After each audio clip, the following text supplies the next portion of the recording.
Bonjour et bienvenue au code de gestion de crise. Pouvez-vous me confirmer la lettre de votre équipe? Parfait, merci. Préférez-vous les règlements français ou en anglais? Français. Pour cette épreuve, vous disposerez de 20 minutes pour faire la présentation au juge. Si votre présentation est d'une durée de moins de 18 minutes, une pénalité d'1 point vous sera enlevée par tranche de 30 secondes. Si votre présentation est d'une durée de moins de 15 minutes, votre équipe se verra attribuer la note de 0 au classement général. Si après 20 minutes, vous n'avez pas terminé votre présentation, vous vous verrez arrêté afin de passer à la période de questions. À la fin de la présentation, les juges disposeront d'une période de questions d'un maximum de 5 minutes. Je rappelle au jury qu'il est obligatoire de poser une question lors de cette période. Si à la fin de 5 minutes, vous n'avez pas terminé de répondre à la question, vous serez arrêté. Durant la présentation, j'indiquerai le temps lorsqu'il restera 10 minutes, 5 minutes, 2 minutes, 30 secondes à l'aide de carton et les 10 dernières secondes à l'aide de mes doigts. Je vous rappelle qu'en aucun cas, vous ne pouvez mentionner la provenance de votre université sous peine de recevoir une pénalité. Je rappelle également au public qu'il est strictement interdit d'utiliser un appareil électronique durant la présentation et vous prierez de garder le silence jusqu'à la toute fin de la période de questions. Je demanderai maintenant au juge de se présenter, à la suite de quoi vous pourrez commencer votre présentation. Bonjour, je m'appelle Émilie Fénier, je suis conseillère en ressources humaines pour Desjardins. Bonjour, Wally Racine, partenaire d'affaires ressources humaines pour Solotech. Christophe Audufort, professeur à l'Université Laval, spécialisé en gestion. Chaque crise est unique, chaque situation est différente. C'est la raison pour laquelle nous sommes ici aujourd'hui, pour vous aider à gérer votre crise. Nous sommes Humania et l'humain est au cœur de notre approche, donc par le fait même de la stratégie que nous allons vous présenter aujourd'hui. Je vous présente notre équipe composée de Kim Lamanche, Charles Saint-Jean et moi-même, Laurence Morin.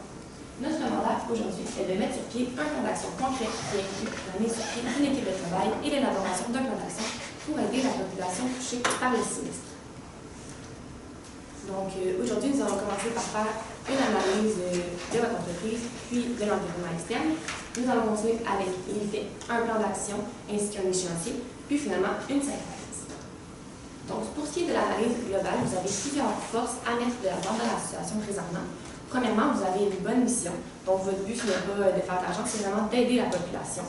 Ensuite de ça, vous avez beaucoup de ressources monétaires étant un ministère, puis vous pouvez aussi compter sur la collaboration des autres ministères pour vous aider dans la crise. Vous avez aussi des opportunités, donc par exemple des projets pilotes. Dans la piraterie récemment, il y a eu des déversements de pétrole, donc ça a touché beaucoup de personnes qui ont décidé de se lancer comme mission de trouver une solution à ces problèmes-là. Donc, on pourrait aller vers les projets pilotes. On pourrait aussi se baser sur l'expérience des tragédies passées. Donc, par exemple, le lac Mégantic il y a quelques années. On peut apprendre beaucoup de ces situations-là et pour nous aider dans notre crise. Il y a aussi le support de la communauté qui veut aider.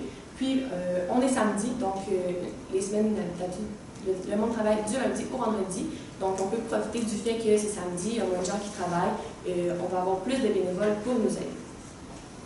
Il y a aussi des enjeux à prendre en compte, donc les groupes écologiques qui vont être très touchés par la crise, qui vont avoir leur mot à dire là-dessus, la présence des médias un peu partout qui vont scruter nos faits et gestes à la loupe, mais on peut aussi l'utiliser à notre avantage, par exemple faire des appels à la population pour demander de l'aide des bénévoles. Puis il y a aussi l'opinion de la population qu'il va falloir prendre en compte. Donc, je vais vous parler un petit peu des parties prenantes. Donc aujourd'hui, nous, on est le ministère de la Santé publique. On sait que votre mission, c'est vraiment d'assurer la sécurité des Québécois et Québécoises. Aujourd'hui, dans le cas, il y a la CAM, qui est le Canada Atlantic and Middle East, qui est vraiment un fabricant de navires. Ensuite, nous avons le Transport Canada, qui met les règles de sécurité pour les transports routiers, maritimes et ferroviaires. Ensuite, nous avons les premiers secours que nous allons avoir recours à eux, donc la Croix-Rouge, les pompiers et les policiers. Par la suite, la ville du Saguenay, avec la mairie et la population, évidemment, les hôpitaux, mais aussi les hôpitaux environnants, donc les villes voisines, on va avoir besoin d'eux. Ensuite, il y a le ministère de l'Environnement et de la lutte contre les changements climatiques. Puis, le Bureau de la sécurité des transports du Canada, qui est complètement indépendant du Transport Canada, et l'Armée canadienne. Donc, juste pour vous restituer un peu dans le temps, avant que tout ça arrive aujourd'hui, nous avions la vérification du navire. Donc, selon les normes, tout était correct, tout était fonctionnel. Donc, nous pouvons partir. Le capitaine décide de partir. Il y a un appel d'urgence au cours de la nuit, cette nuit. Donc, il y a le premier incendie qui est causé par un problème électrique. Donc, rien de criminel. La gendarmerie royale est capable de réparer ça et dit qu'il va y avoir quand même des réparations à faire lorsqu'on va être arrivé à un port. Donc, le capitaine décide de partir plus tôt de départ de Halifax pour se rendre au Saguenay et il se dit on va partir plus tôt, on va gagner du temps pour les cargaisons futures puisque les réparations vont prendre du temps. Donc, on arrive au Saguenay et là se produit l'impensable, l'incendie majeur. Donc, à cause du problème électrique, explosion, puisque là, on est avec du pétrole, feu, incendie. Et là, le centre-ville du Saguenay est touché. Déjà des victimes et des personnes prisonnières des flammes. On est là aujourd'hui pour vous présenter un plan d'action rapide et efficace pour la situation. Donc,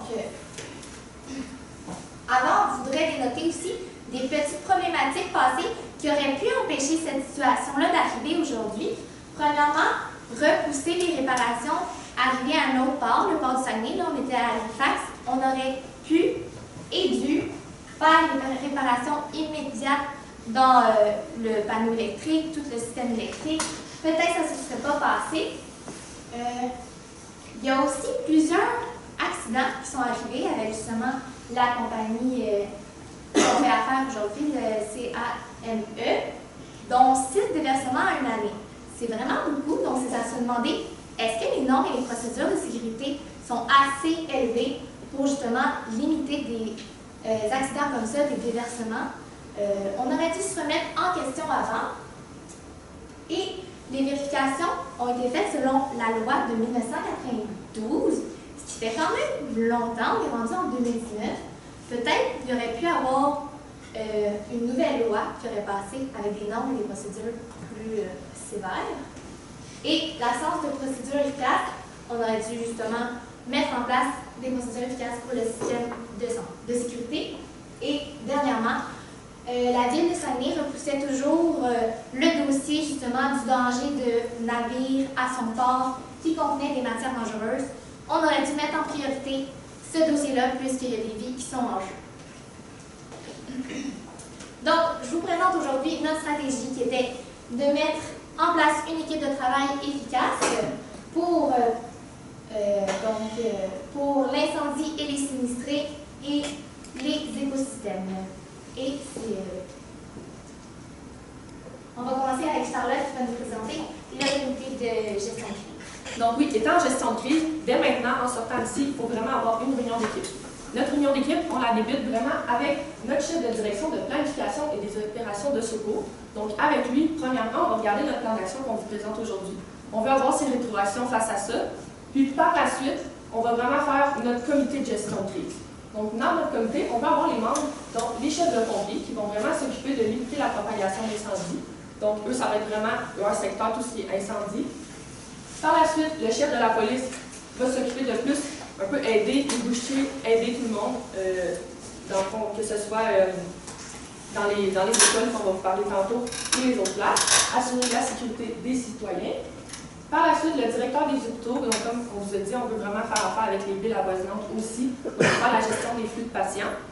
Par la suite, la Croix-Rouge, donc récolter le plus de soutien possible dans toutes les ressources. Le ministère de l'Environnement, on va vraiment leur déléguer tout ce qui est par rapport au déversement de pétrole.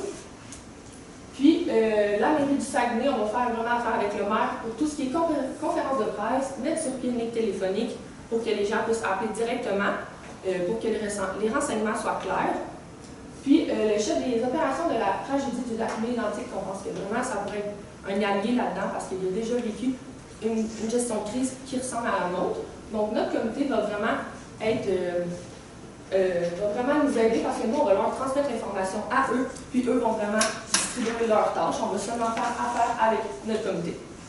Par la suite, on va parler de l'incendie à Kip. Oui.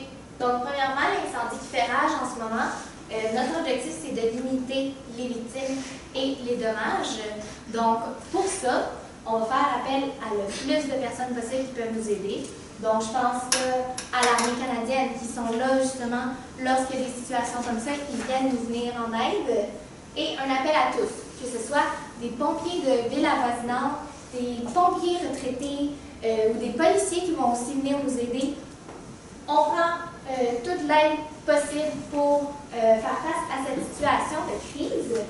Et le maire va pouvoir s'en occuper. Ça va être lui qui va s'occuper de la communication plus à l'externe. On veut aussi faire des rotations de nos équipes parce que c'est important que les gens ne se puissent pas trop et qu'il y ait toujours des gens sur le terrain. Donc, on peut garder notre équipe en forme et c'est le comité de gestion qui va s'occuper des horaires, de la répartition. Et dernièrement, pour mon point, partage d'informations. Où en est rendu l'incendie? Quel point est plus touché qu'un autre? Si toutes les petites victoires aussi qu'on a, on va les partager. Et on met en place un point de rassemblement. Ça, le point de rassemblement, c'est là aussi qu'on va avoir notre réunion. Lorsqu'il y a des bénévoles qui arrivent, des volontaires qui arrivent, ça va être là que notre comité de gestion de crise va être en permanence pour répondre aux questions, pour donner de l'information. Donc, notre comité de gestion de crise qui est présent. Et je laisse la place à Laurence pour les sinistrés. Oui. Donc, il y a une très grande partie de notre stratégie aujourd'hui qui vise les sinistrés. Donc, premièrement, il y en a beaucoup qui ont perdu leur maison, donc on veut leur offrir un refuge. On veut faire ça en aménageant les écoles de la ville. Donc, premièrement, ouvrir les gymnases, les classes le plus possible, installer des lits, couvertures, nourriture. On compte sur la Croix-Rouge pour nous amener beaucoup de soutien là-dedans. Donc, il va falloir alerter tout le monde, leur dire de venir dans les écoles. Aussi, faire le message aux étudiants de ne pas venir à l'école lundi, dans les jours qui suivent. C'est sûr que c'est une situation à court terme. On ne peut pas les réfugier là trop longtemps, mais vraiment, là, dans les prochains jours, c'est ça qu'on pense qu'il faut faire. Ensuite de ça, toutes les personnes qui sortent des incendies vont avoir besoin de traitements médicaux.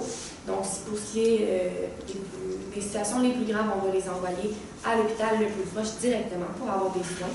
Cet hôpital-là va recevoir beaucoup de patients. Donc, c'est sûr que ceux qui sont dans une état grave, on ne peut pas les envoyer dans des hôpitaux trop loin. Donc, on voudrait les patients stables de l'hôpital les envoyer dans les hôpitaux alentours pour vraiment se concentrer sur ceux qui sortent des incendies. Donc, avoir le plus d'employés possible sur place aussi, ça va être important. Aussi, pour laisser de la place dans les hôpitaux, on voudrait envoyer des infirmières dans les écoles. Donc, les premiers soins qui ne nécessitent pas nécessairement d'aller à l'hôpital, on voudrait le faire à l'école. Donc, aménager des classes peut-être, pour que ce soit comme une infirmerie, vraiment pour donner les premiers soins. Donc, on compte sur le directeur de cet hôpital-là pour faire tout l'aménagement, alerter les hôpitaux voisins aussi. On va aussi demander le soutien de la population. On va vraiment compter sur leur aide, donc pour nous apporter vêtements, couverture, nourriture, du temps et des compétences. Donc, par exemple, on pourrait faire appel à des anciennes infirmières, des anciens policiers, des anciens pompiers, vraiment qui auraient de l'expérience et qui pourraient nous aider dans la crise. Ensuite, ce qui cause vraiment, dans le fond, le déversement du pétrole, c'est sûr qu'il faut faire attention à nos écosystèmes. On sait que les répercussions sont à long terme quand il y a un déversement de pétrole. Donc, c'est pour ça que nous, on va vraiment faire affaire avec le ministère de l'Environnement et de la lutte contre les changements climatiques du Québec. Donc, toutes leurs tâches, on va vraiment leur délaisser un peu cette partie-là parce que nous, on n'est pas spécialisés là-dedans. Donc, on leur donne vraiment cette tâche-là. Par contre, on veut mettre une unité spéciale pour vraiment leur venir en aide. Donc, les bénévoles qui vont arriver vont pouvoir aussi être réassignés à cette unité-là, dans le fond, vraiment pour les écosystèmes et le déversement de pétrole. On va aussi faire appel aux différents groupes écologiques. Donc, on sait, exemple, Greenpeace, ces choses-là. On veut vraiment attirer le plus de personnes possible. On sait que c'est vraiment un état de crise pour une ville. Donc, avec les conférences de presse qu'on va faire, les lignes téléphoniques qu'on va mettre en place, on pense que vraiment ça va attirer le plus de personnes possible parce qu'on sait qu'aujourd'hui, l'environnement, c'est très important pour tous. Et justement, les répercussions vont être à long terme. Donc, on veut vraiment quand même viser là-dessus. Par contre, on en parlera moins dans l'échéancier qui s'en vient. Parce que justement, ça va être le ministère de l'Environnement qui va s'occuper de cette section-là. Donc, pour ce qui est de l'échéancier, nous, on l'a fait. Habituellement, on voit plus des lignes du temps. Cependant, aujourd'hui, on sait que c'est une gestion de crise. Donc, évidemment, tout doit être fait le plus rapidement possible. Par contre, on ne voulait pas mettre tout au début de la ligne du temps. C'est pour ça qu'on a fait une liste de choses à faire. Donc, la liste de choses à faire, c'est vraiment par ordre prioritaire, mais évidemment, il y a des choses qui vont dévier un petit peu avec la rencontre avec le directeur des opérations, et des choses qui peuvent changer. Donc, à ce moment-là, c'est pour ça qu'on va y aller avec une liste prioritaire. Donc, premièrement, la réunion avec le directeur, comme je vous ai dit, c'est vraiment en sortant d'ici. C'est une gestion de crise, il faut agir maintenant. En sortant d'ici, on rencontre cette personne-là avec le plan d'action qu'on vient de vous faire. On veut vraiment avoir ces rétroactions, voir qu'est-ce qu'il y en est. Par la suite, la réunion du comité d'urgence, on rencontre tout le monde, on leur dit les lieux de rassemblement, qu'est-ce qu'il y en est de la situation, on est rendu où, qu'est-ce qu'on fait avec ça aujourd'hui. Par la suite, la distribution des tâches, parce que, comme je vous l'ai dit, on fait seulement affaire avec notre comité d'urgence. Donc, eux, par la suite, rencontrent leur comité, leur sous-comité, et c'est à ce moment-là que l'information a été changée parce qu'on ne veut pas perdre de l'information. Le réaménagement des écoles et hôpitaux. Donc, comme on vous l'a dit, les écoles vont être un petit peu transformées, que ce soit pour plus des logis ou infirmières qui vont venir aider, médecins, ces choses-là. Puis les hôpitaux vont vraiment être réaffectés s'il y a des patients qui ont à être réaffectés dans les autres villes voisines, vont être réaffectés. Par la suite, on a l'installation du point de rassemblement pour les différentes équipes. Encore une fois, on identifie des points pour que ça soit clair. C'est les chefs d'équipe qui vont leur transmettre les informations. Puis, la conférence de presse, très important, c'est avec le maire qui va s'en occuper. Donc, le maire va faire la conférence de presse. À ce moment-là, on veut que ça soit sur les réseaux. On sait que Facebook, c'est très populaire en ce moment. Sinon, c'est sûr qu'à la télévision, radio. Et encore là, on met la ligne téléphonique toujours bien en évidence, parce qu'on sait que la ligne téléphonique, dans le fond, le principe, c'est vraiment qu'on ait une ligne téléphonique. Les gens vont pouvoir appeler à cette ligne-là et justement avoir l'information s'ils veulent devenir bénévoles. Ou seulement aider, que ce soit des ressources monétaires, des ressources pour les logis, des choses comme ça. Donc, c'est vraiment pour réaffecter tout le monde aux bonnes places et au bon endroit. Puis par la suite, ça va être l'arrivée des bénévoles et affectation. Donc, que ce soit des bénévoles complètement de la ville ou des villes avoisinantes, parce qu'on sait que le Saguenay, c'est vraiment une ville qui n'est pas si proche de nos monopoles, qui est vraiment à Montréal. C'est loin de Québec quand même. Donc, vraiment, là, on avait même pensé aussi à faire des autobus de voyagement. Donc, si jamais, pour dans le fond, qui partiraient de Montréal, de Québec, vraiment avoir des autobus qui se rendent au Saguenay, parce qu'on sait que c'est quand même une place qui est assez loin d'ici. Donc, avoir des voyagements pour tous avec des heures qui pourraient communiquer justement avec la ligne téléphonique. Donc, je laisse parler la clinique pour terminer notre présentation. Oui, donc c'était en 3 volets. Premièrement, on forme une équipe de travail efficace. Pour ça, on mise sur une communication transparente et partagée pour que tout le monde soit au courant des développements et de ce qu'il a à faire et quand. C'est très important pour avoir justement une équipe de travail qui est efficace. Cette équipe-là va nous permettre, donc, premièrement, de limiter les dommages et les victimes avec l'incendie. Donc là, je parle de l'armée et je parle des pompiers volontaires, des pompiers à l'externe qui viennent nous aider pour stopper le plus rapidement possible l'incendie. On va aussi prendre en considération les sinistrés qui malheureusement n'ont plus de maison, n'ont plus de nourriture. Donc, on leur offre du soutien. On fait l'appel à la Croix-Rouge qui est spécialisée pour ça. Puis, on aménage des bâtiments, que ce soit des écoles, on réaménage des hôpitaux. On veut que nos sinistrés se sentent pas trop démunis face à ça. Et dernièrement, l'écosystème. Donc, l'écosystème, on demande à un expert, qui est le ministère de l'Environnement et de la lutte contre les changements climatiques au Québec. C'est lui qui, justement, peut faire face à une situation comme ça.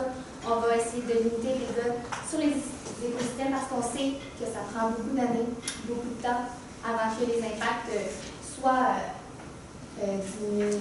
disparus complètement. On peut presque comparer cette situation-là à la tragédie du lac Mégantic. Donc, comme ma collègue disait au début de la présentation, chaque crise est unique et notre stratégie aujourd'hui, on l'a adoptée selon la situation aujourd'hui. Nous sommes Laurence Morin, Charlotte Saint-Jean et Kim Labranche. Nous sommes Humania et comme vous avez pu voir, l'humain était au cœur de notre approche et nous sommes prêtes à répondre à vos questions. Merci.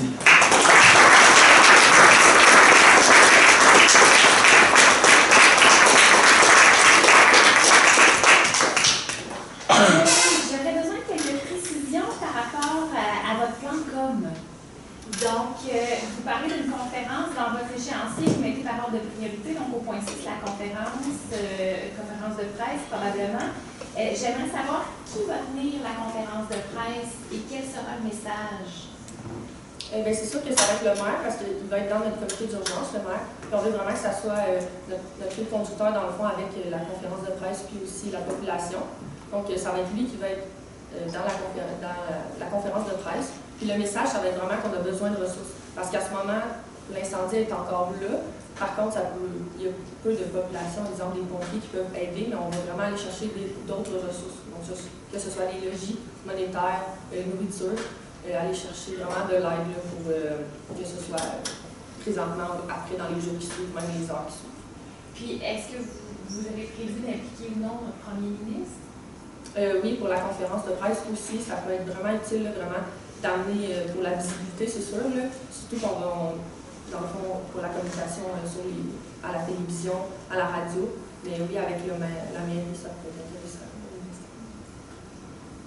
Pour continuer sur la communication, le côté chantier, en effet, est en ordre prioritaire. À quel moment, en fait, on demande aux gens d'évacuer ou à quel moment on annonce qu'il y a un feu si vous parlez de conférence seulement 6e étape? C'est le plus tôt possible, que ce soit les gens ils dormaient, ils dorment, puis le plus tôt possible. On met la ville en état d'urgence, puis après la réunion, il va y avoir justement des gens qui vont s'occuper de ça, d'informer les gens, d'évacuer, cogner aux portes, essayer le plus possible de sauver le plus de gens possible. Puis la dernière question, c'est qui est en charge du comité de crise?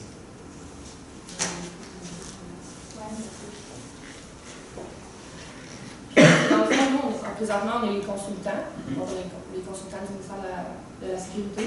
Et c'est sûr que présentement, on a eu l'appel, dans le fond, d'une personne au Saguenay.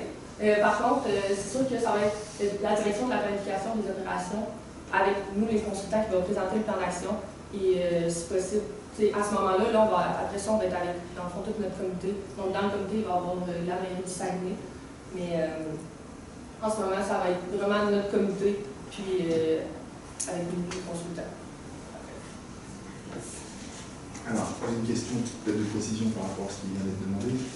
Donc, ce que je comprends de la comité de gestion, c'est que vous nous recommandez d'être représenté, que le ministère soit représenté dans le comité de gestion via le chef de la planification des opérations de secours, c'est ça? Oui. D'accord. Et qui coordonne ce comité de gestion? Qui coordonne, qui est le leader, qui prend les décisions? Est-ce qu'on doit se mettre sous l'autorité de quelqu'un ou pas? C'est-à-dire, qui prend les décisions dans tout cela? Qui coordonne ces activités? Le chef. C'est sûr qu'il faudrait nommer vraiment, comme vous dites, un chef de gestion de crise. Donc à ce moment-là, ça peut être un chef qui est dans le fond du ministère de la Sécurité du Québec, qui va être aussi affilié avec le directeur de la planification. Donc ça serait un gestionnaire. Un de plus, c'est ça? Oui, quelqu'un de différent? Oui. Pourquoi pas le directeur des opérations de secours? Parce que présentement, c'est sûr que nous, on va le consulter, mais ça pourrait être une autre personne externe aussi, la question d'avoir deux gestionnaires.